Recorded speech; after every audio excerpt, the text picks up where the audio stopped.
नमस्कार, मी रविकांत कुंभार, मुक्काम पोस्ट मंद्रुप, तालुका दक्षिण सोलापूर, जिल्हा सोलापूर. आवाज मंद्रुपच्या या युट्यूब चॅनलमध्ये आपलं सर्वांचं मनपूर्वक स्वागत आहे. आज दिनांक आहे 28 मे 2026. तर महाराष्ट्राच्या कुठल्या भागात वातावरण कसं राहील आणि भारतामध्ये मान्सून कधी दाखल होईल त्या संदर्भात थोडस अंदाज देणार आहे.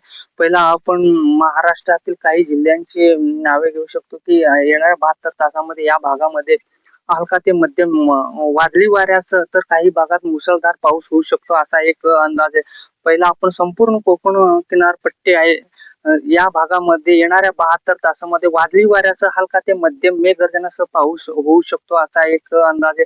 तर पश्चिम महाराष्ट्राच्या भागाही मध्ये येणाऱ्या 72 तासामध्ये हलका ते मध्यम मेघगर्जनासह पाऊस होऊ शकतो असा एक अंदाज. सांगली, सातारा, सोलापूर असेल, पुणेचा काही भाग या भागामध्ये हलका ते मध्यम मेघगर्जनासह वादळी वाऱ्यासह पाऊस होऊ शकतो असा एक अंदाज आहे. तर मराठवाड्यातही येणाऱ्या 72 तासामध्ये तुरळक ठिकाणी हलका ते मध्यम मेघगर्जनासह जोरदार वादळी वाऱ्यासह त्या भागात काही भागात गारपीटही होऊ शकतो असा एक अंदाज आहे. तर विदर्भ भागामध्ये सध्या पाहायला गेलं तर तापमानात थोडस वाढ दिसून येत आहे. येणाऱ्या 72 तासामध्ये त्याही भागामध्ये मेघगर्जनासह हलका ते मध्यम मुसळधार पाऊस होऊ शकतो असा एक अंदाज आहे. तर उत्तर महाराष्ट्र या पट्ट्यामध्ये नाशिक, नंदुरबार, धुळे याही भागामध्ये येणाऱ्या 72 तासामध्ये हलका ते मध्यम पाऊस होऊ शकतो असा एक अंदाज आहे. तर शेतकरी बांधवांना सांगायचं झालं तर संपूर्ण महाराष्ट्रामध्ये येणाऱ्या 72 तासामध्ये हलका ते मध्यम मेघगर्जनासह तुरळक ठिकाणी गारपीट होऊ शकतो. तर काही भागामध्ये वादळी वाऱ्याचा धुमाकूळ बघायला मिळू शकतो असा एक अंदाज. शेतकऱ्यांसाठी आनंदाची बातमी देतो की येणाऱ्या 72 तासानंतर उन्हाळा 2026 चा उन्हाळा संपला असा एक सॅटेलाइट कडून अंदाज प्राप्त होत आहे. तर शेतकरी बांधवांनी आपली शेतातले कामे करून घ्यावे जेणेकरून पुढील 72 तासामध्ये पावसाला सुरुवात होऊ शकतो असा एक अंदाज आहे. तो पहिला मान्सून पूर्व पाऊस पडू शकतो.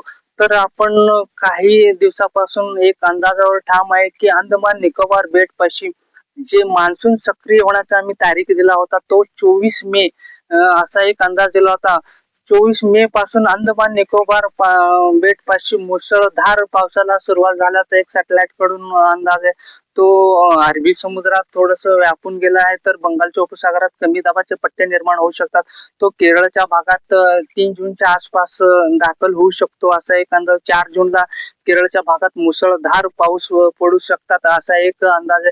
त्यानंतर तो 6-7 जूनला कोस्टल कर्नाटक या भागात मंगळूर, उडुपी, गोवाच्या काही भागामध्ये दाखल होऊ शकतो असा एक अंदाज आहे. तर 10 जूनच्या आसपास तो मुंबई असेल, रायगड, पालघर, ठाणे आणि खालचं रत्नागिरी, सिंधुदुर्ग आणि पश्चिम घाट या भागात तो प्रवेश करण्याची शक्यता आहे. तो 10 जूनच्या आसपास महाराष्ट्रात दाखल होऊ शकतो असा एक अंदाज.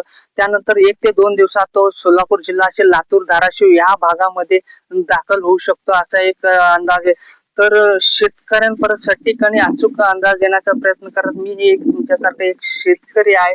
सॅटेलाइटचा काही वर्षापासून अभ्यास 2006 पासून मी सॅटेलाइटचा अभ्यास करत आहे. तर शेतकऱ्यांपर्यंत सटीक आणि अचूक अंदाज देण्याचा प्रयत्न करणार आहे. तर सर्व शेतकरी बांधवांनी आपली शेतातली कामे करून घ्या. या वर्षी म्हणजे सरासरी पाऊस महाराष्ट्रात 106 ते 109% पाऊस पडू शकतो असा एक अंदाज आहे. परत एकदा सांगतो, या वर्षी महाराष्ट्रात 106% ते 109% पर्यंत पाऊस पडू शकतो असा एक अंदाज आहे. तर शेतकरी बांधवांनी आपली शेतातील कामे करून घ्या. परत एकदा पावसाला सुरुवात होऊ शकतो असा एक अंदाज आहे. धन्यवाद.